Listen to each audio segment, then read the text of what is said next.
Hey guys, it is NCS Fan 001 here for the road to my 631st Platinum Trophy. Today's game is Tiny Tina's Assault on Dragon's Keep, a one-shot Wonderlands Adventure. Hopefully I said all of the wording of it correctly, because that name is definitely a bit of a mouthful. Alright, there's our final trophy, Conductor of the Poop Train. I didn't even realize that was what it was called.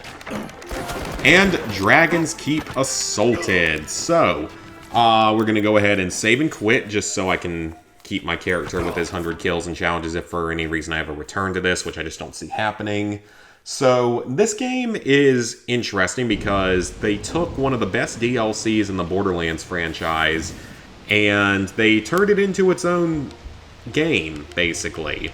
Its own spin-off title with a little bit more content to it.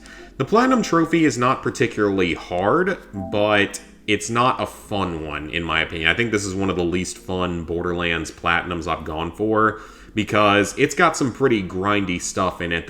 It's just the fact that this was originally a DLC, and they turned it into a full game, and the trophies don't necessarily reflect that being a thing about this. It makes certain trophies far too grindy for what they should have been.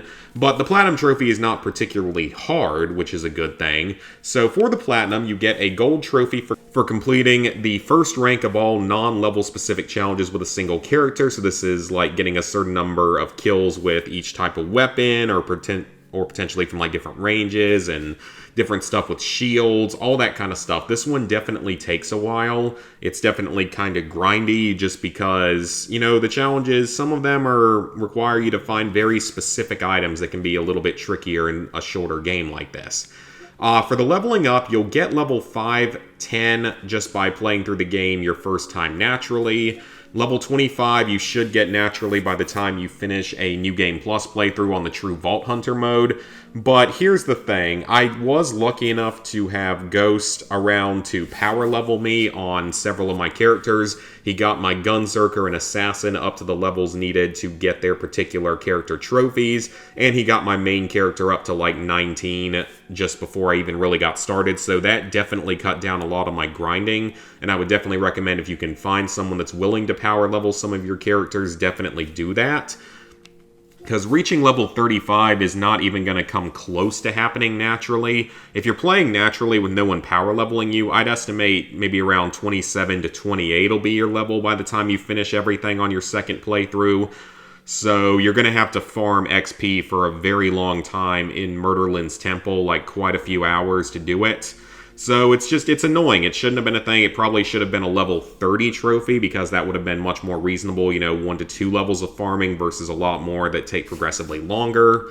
Purple rarity gear or better in every slot. You may not have this naturally by the time you finish that second playthrough, so go to the Ludopult and keep launching from it, because the weapons are very easy to come by. You can purchase those from the Crystal Merchant in Dragon's Keep, or not Dragon's Keep, in Flamerock Refuge, and you'll probably get at least one other purple item from one of the other categories, but that's a good place to grind this out at. You have to get 100 kills with a Saber Turret. That's the Commando's ability. That's very easy. He was my main character anyway, because I think he's one of the better ones. The Phase Lock, 100 enemies. That's very easy. That's the Siren's ability. This is the Gunzerker's ability, and you are going to have to be, I want to say it's level 11 to be able to purchase all the skills needed for it. It's not particularly hard once you have the skills for it, but that does require basically a full another playthrough unless someone power levels you. Killing a Chubby. I got very lucky with this trophy. I was able to get it within probably just a couple hours of farming that early area while also working on some challenges and such, so I was able to get it without too much difficulty. Some people are literally spending over 20 hours farming this one trophy because chubbies are stupidly rare in this game. So this is one of those trophies that was a major flaw when they made this game, when they turned this DLC into a full title, was adding in a trophy for killing a chubby and having it be almost as rare as Jimmy Jenkins from Borderlands 2. I don't know if it wasn't quite as bad as that for me, but it was that bad for other players. So for this one, you have to redeem 25 badass tokens, which is pretty easy. That should come naturally. This one is going to require you to get to, I believe, level 15 as 0, the assassin. So it's actually recommended if you're not power leveling to use 0 as your main character.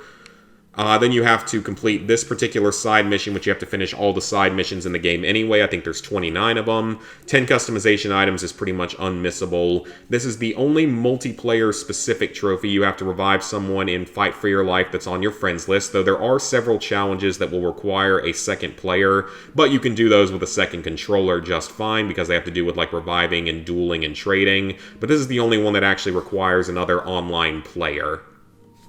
Then you have to purchase 5 items from the black market, which is very easy. You just use iridium. I ended up purchasing everything. Complete all the side missions. Again, there's about 29 of them. You have 3 story-related trophies here for completing the game's story. It's a fairly short one. It can be done in about 4 hours, although you still have a good number of side missions and stuff you'll have to do.